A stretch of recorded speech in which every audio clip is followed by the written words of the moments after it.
Alrighty, what's up, motherfuckers?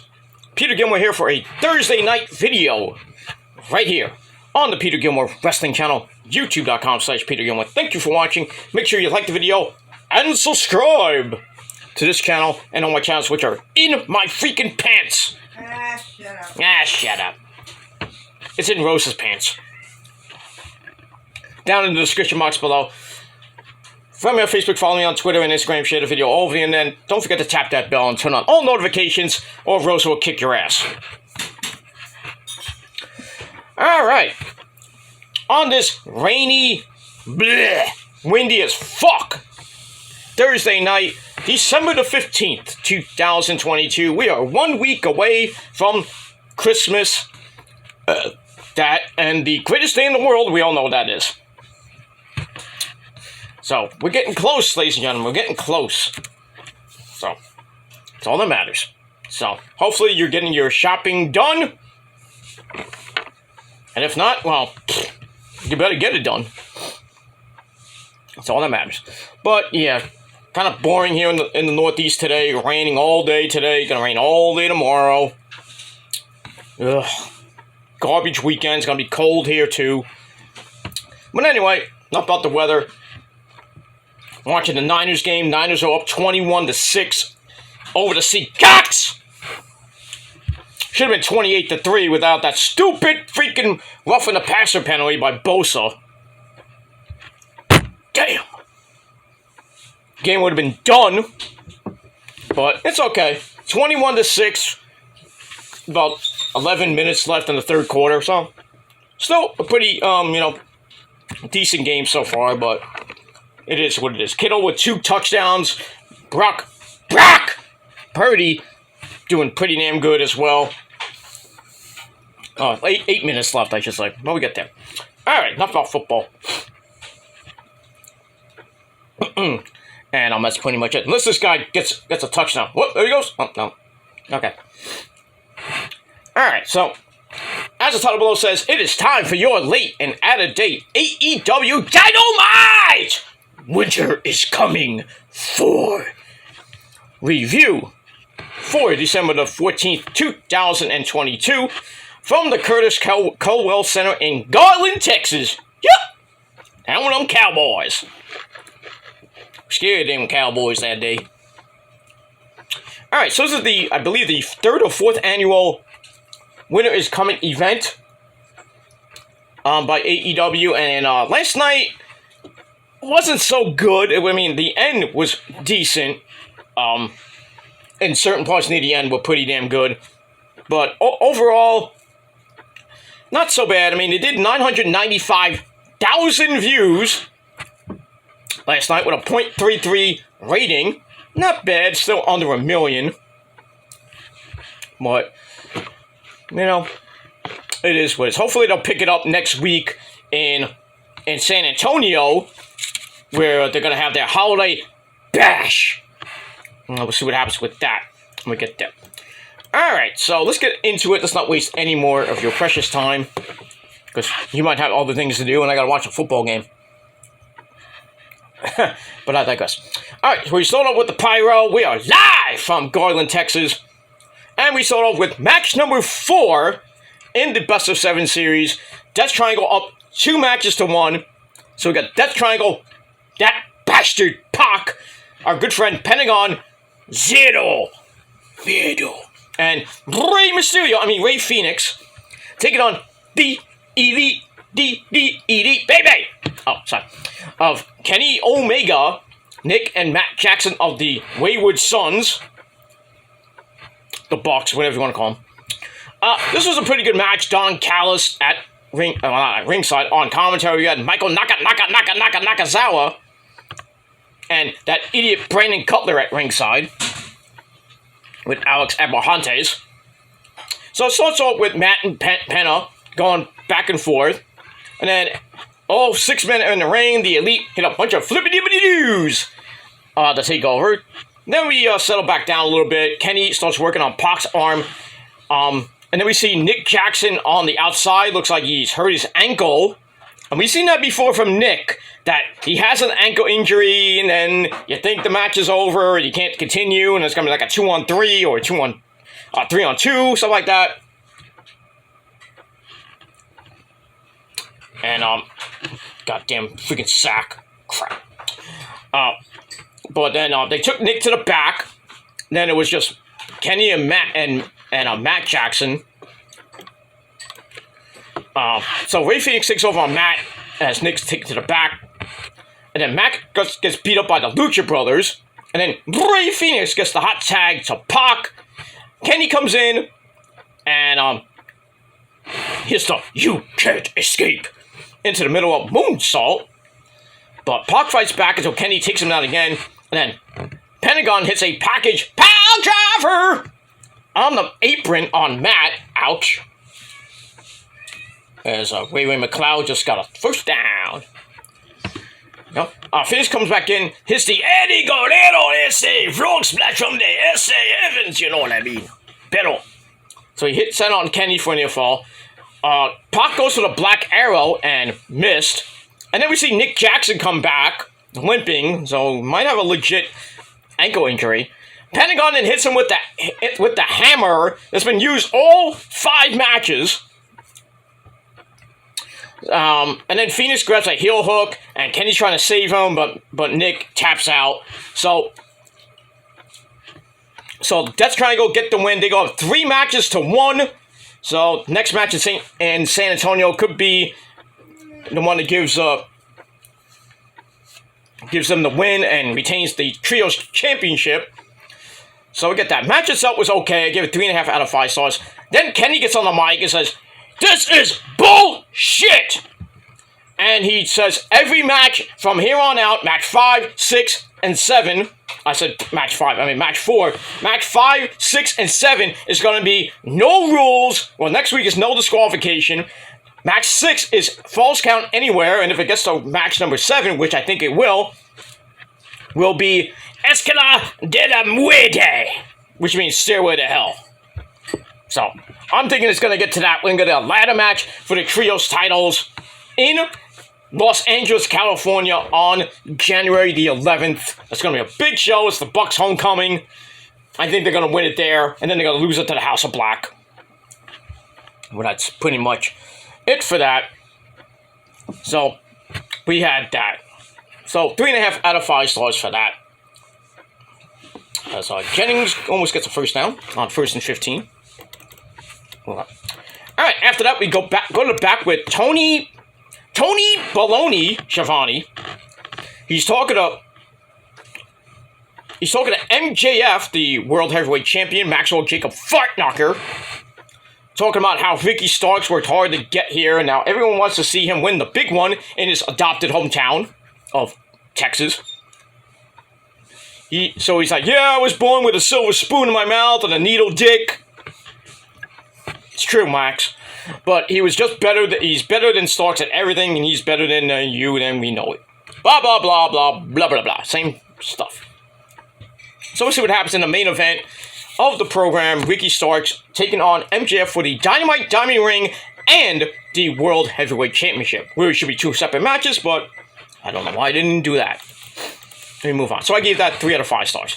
Alright, then we got the acclaimed Max Caster, Anthony Bowens, and Daddy Ass Billy Gunn. They come out for their rap. And by the way, sister me, mommy ass! Rosa's gonna sister me later.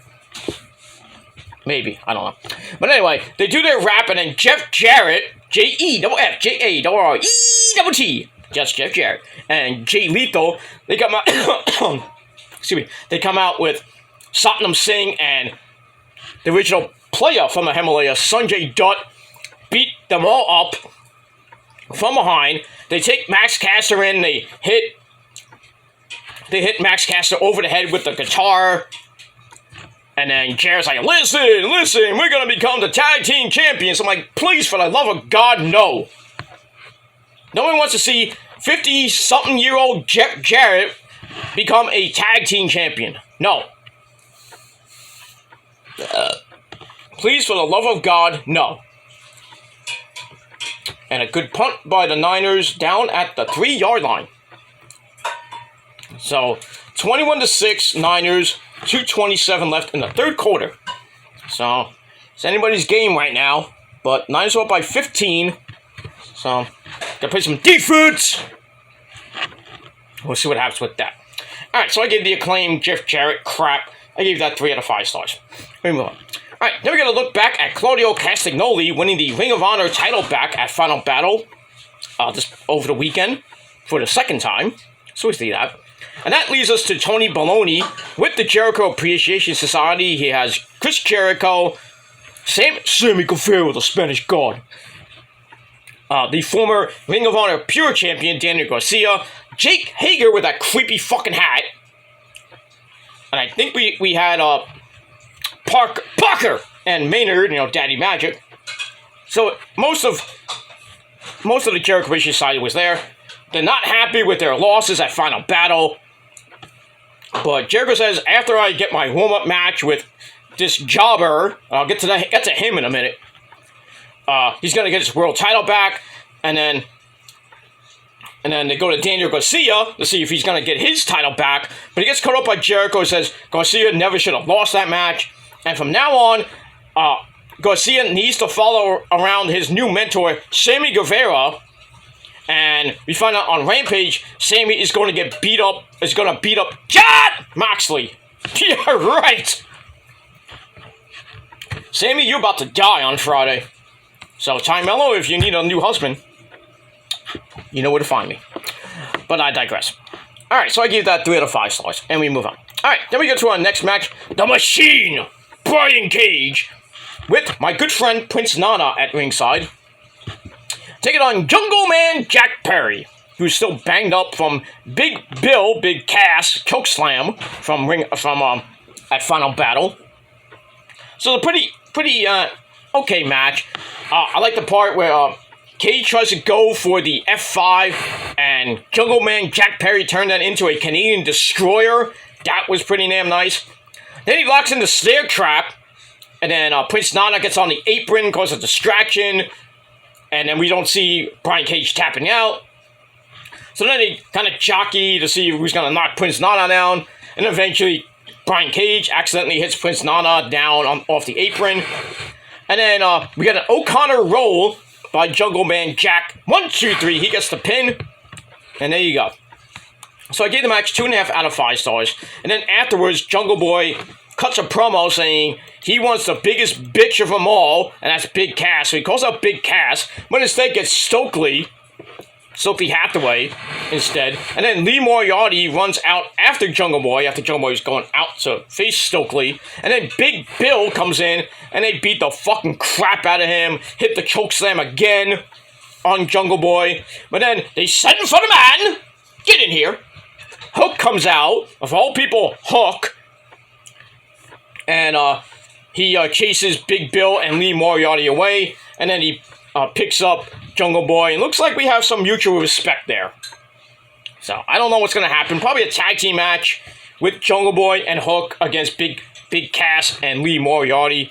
I don't know. We'll see what happens when we get there. And that's all that matters. That's it. Let me move on. Alright, then after that, we get the Blackpool Cuck Club. We have Claudio, Moxley, and the guy that, that guy, Wheeler Yuta. Wheeler Yuta's the type of guy that sucks at doing promos. Alright, so they brag about their recent success. Moxley is ready for Sammy Guevara on Rampage. Oh, and Hangman Page and the Dark Order can bring it anytime they want. So, we shall see what happens with that as we go into the end of the year. And I gave that 3 out of 5 stars. And we will move on from there. Alright, then we get a video on Swerve and Our Glory having some issues between each other. And we find out that they're going to meet face to face next week to handle things. Now, I don't know if it's going to be in the ring or in the backstage segment. So we'll have to see what happens with that situation. So I give that 3 out of 5 stars.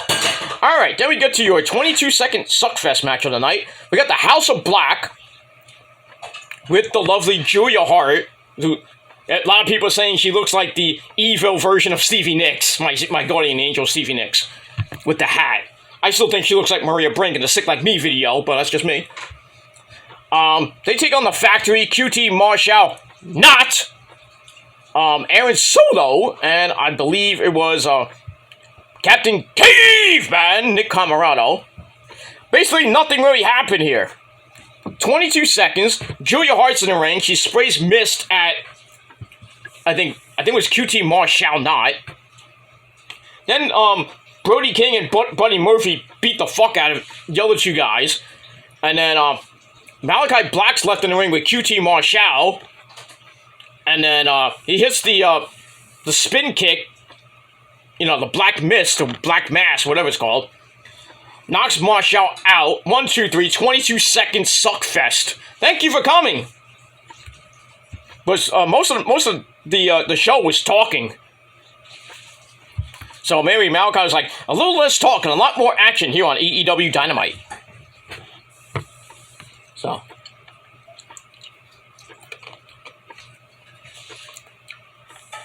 we get another stupid penalty by the Niners on Bosa. Another roughing the passer? Let me see. Oh, he ripped off the guy's helmet.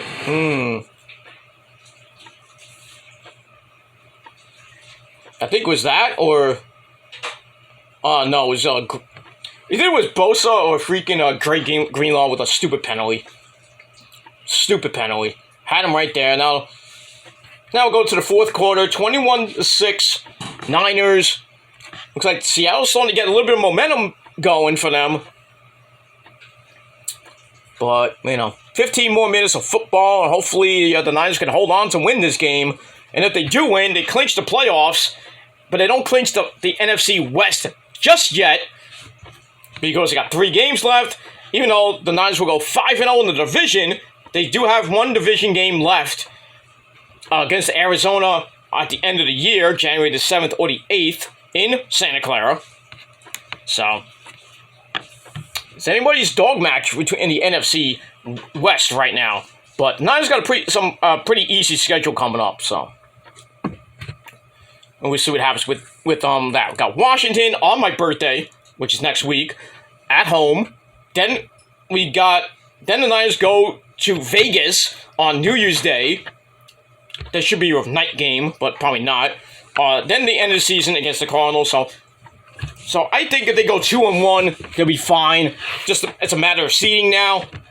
Because right now there'll be, I think, 1 game back of the Vikings for the 2nd seed, which would be a great seed. 2nd and 3rd seed is great. You still get a home game, but you're not going to get a home game for maybe the division series or divisional playoffs. But maybe the NFC title game, hopefully. But we'll see. We'll get there. We got a long way to go. And we move on from there. All right, so House of Black get the win. 22 second suckfest. I gave 2.25 out of 5 stars. All right, now we got a video about Hikaru Shida, the Regina De Wave champion. She's going to get her AEW title shot against Jamie Hayter next week. That should be a pretty damn good match. And that's for the AEW Women's Championship.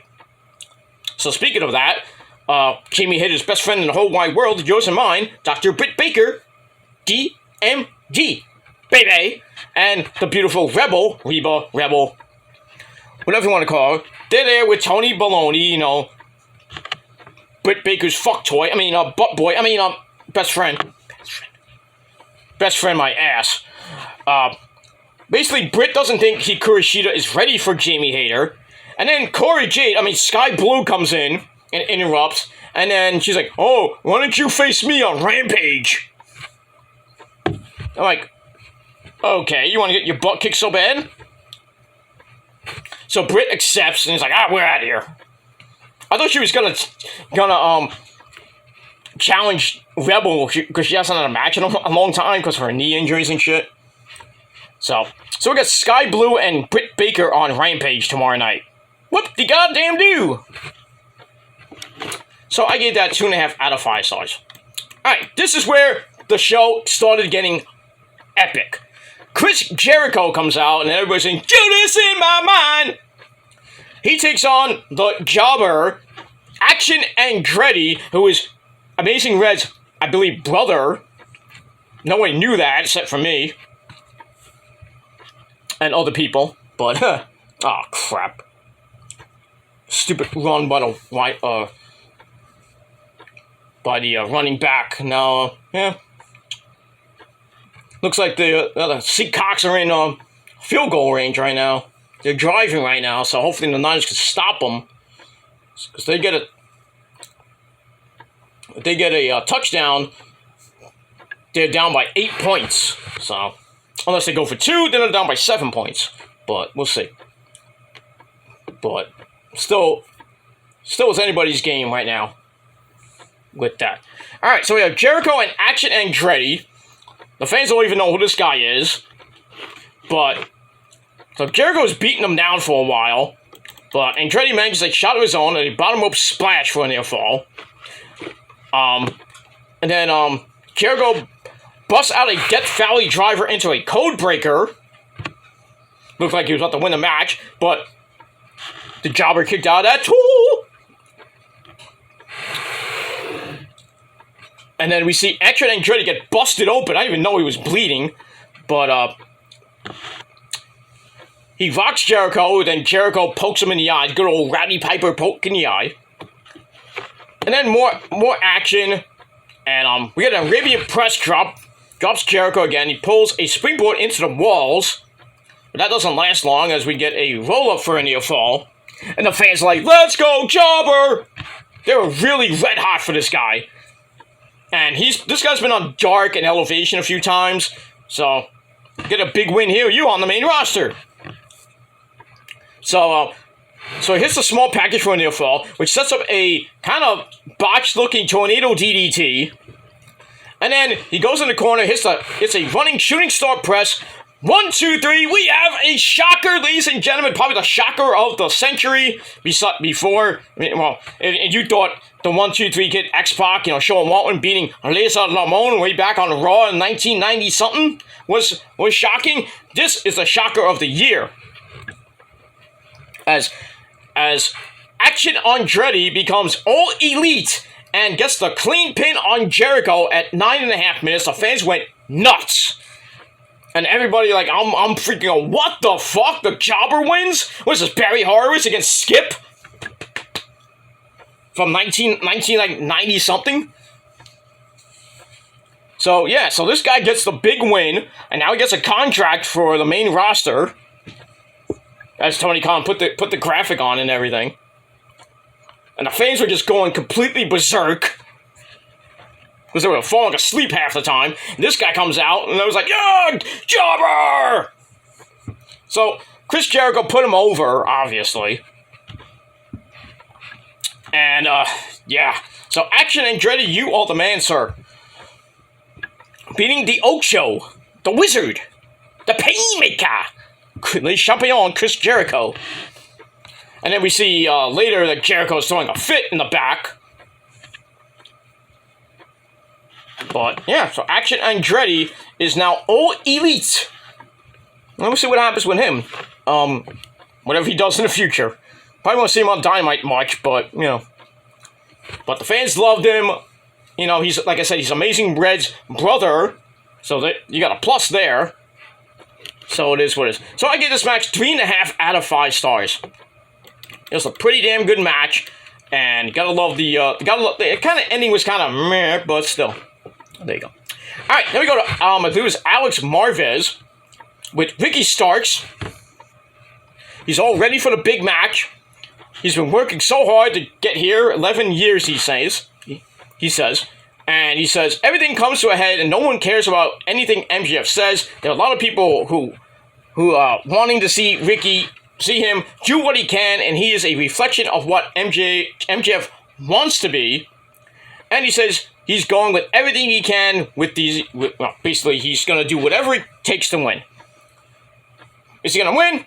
Most likely not, but still, great promo. And I gave that 3.25 out of 5 stars for that. Alright, then we get a video about FTR, Forever the Revival, who had a hellacious, bloody as fuck match at Final Battle in a double dog collar match with the Briscoes, who are now the Ring of Honor Tag Team Champs for the 13th time. But still, the double champions, the FTR, they want the Gun Club for jumping them at Final Battle. I think it was after the match. So we get all that. So it looks like we're going to get an FTR Gun Club feud, probably for one of those belts, maybe the AAA or IWGP belts. But I think FTR is going to lose the IWGP Tag Team belts at Wrestle Kingdom. And we'll see what happens with that. Speaking of Wrestle Kingdom, Kyrie versus Tam Nakano is match number 2 on night 1 of Wrestle Kingdom. It's pretty damn good. So that means we're going to see Sasha, most likely probably after that match. But we'll see what happens with all that. Alright, the Niners got a big stop, which is great. And we move on from that. Alright, so FTR wants the Gun Club. We get that. Alright, then we go to Ruby Soho. Please don't sing, Taz. Please don't sing. You sing like... You're crap. Please don't sing ever again there, Taz. I know when you sing Hardcore Country, that's good. But when you sing Ruby Soho's theme song, all you sing is la la la la la Ruby Soho. I'm like, shut up, dude. Shut up. So anyway, Ruby Soho comes out and faces Ty Mello. Kind of back and forth match. They go to the outside, then they come back in. Ty hits one heck of a pump kick right in the face for a near fall. Then hits the Gotch style pound driver for another near fall. Goes for the TKO. It gets broken up. And Ruby knees her right in the face. Looks like she almost broke her nose because she was like grabbing her nose at times. And then Ruby hits No Future or Destination Unknown. And she gets the pin 1, 2, 3. Match I gave 2.5 out of 5 stars. So Ruby gets her revenge after Ty broke her nose and messed up her shoulder for a couple weeks. So we get that, and that's it. So 2.5 out of 5 stars for that. Damn, the Niners were at the 1 yard line. It's not good. It's not good. Get out of that end zone. I don't want a safety. Shit. Anyway, so we move on from there.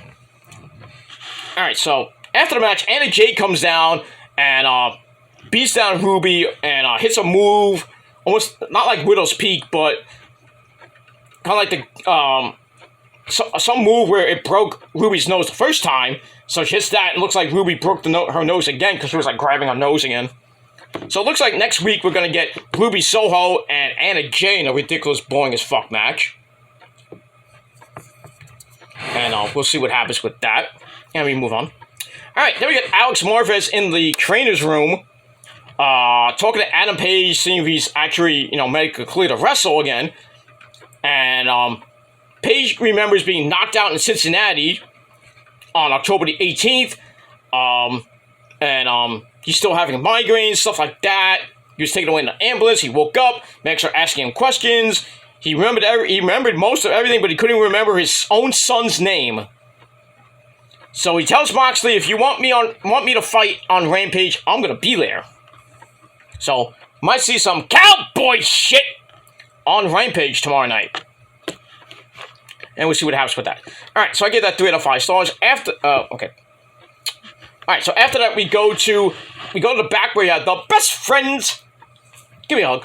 We have Trent, Chucky T, and the All-Atlantic champion, Orange Cassidy, with Mr. Denhausen. I will curse you. And their new friend, Dustin Rhodes. They're all ready for Kip Sabian, Trent Seven, The Butcher, and The Blade in a 8-man tag team match on Rampage tomorrow night. And then Dustin referring to Danhausen as a spooky boy. Okay.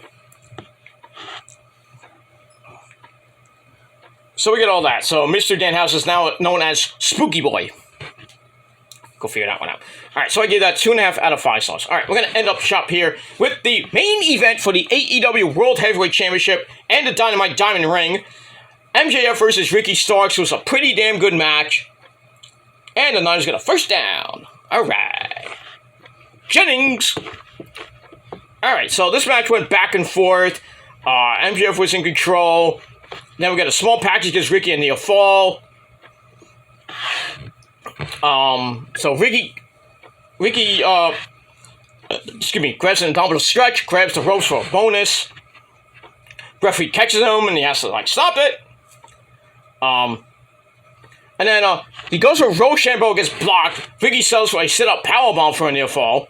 MJF comes right back with a powerbomb onto the knee, for a near fall. Then they slug it out. Ricky nails a spear, but he can't follow up because of his bad arm.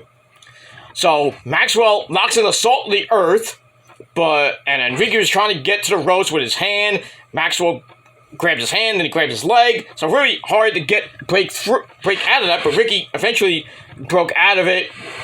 Tries to hit Rochambeau, still can't hit it. And then MJF hides behind Paul Turner like a little bitch and uses the distraction to hit Ricky in the nuts.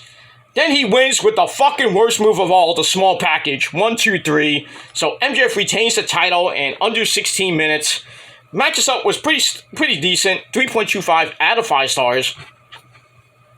And we get that. And after the match, MJF goes to leave, but then Bryan Danielson. Yes! Bryan Danielson comes out, cuts him off. He chases him all the way down the ramp, around the ring, and then up the stairs into the crowd. And then Danielson gets back in the ring and he helps Ricky Starks up to end the show. So it looks like we're going to get MJF and Bryan Danielson possibly by the end of this year, or maybe at the first show in the Seattle show, which I think is Bryan Danielson's hometown show. Not even though he doesn't live in Seattle, but he lives in that state. He lives in Aberdeen, Washington, so it's around there. So there you go with that. And a fucking false start on the offense. Alright, so we'll see what happens with Bryan Danielson and MJF as we move on with the end of the year. And that's all I gotta say about that. Alright, I gotta go, everybody. Thanks for watching. Peter Gomez signing off. AEW gets a solid 6.5 out of 10 stars for Dynamite. Winter is coming. And that's pretty much it. So I will see you guys later. Maybe I might do my Raw review later on tonight. Or maybe I do it tomorrow. And then we'll see what happens with that. But for now, thanks for watching. Go Niners. And I'll see you guys next time. And if you're not down with that, well, fuck you, man. Peace.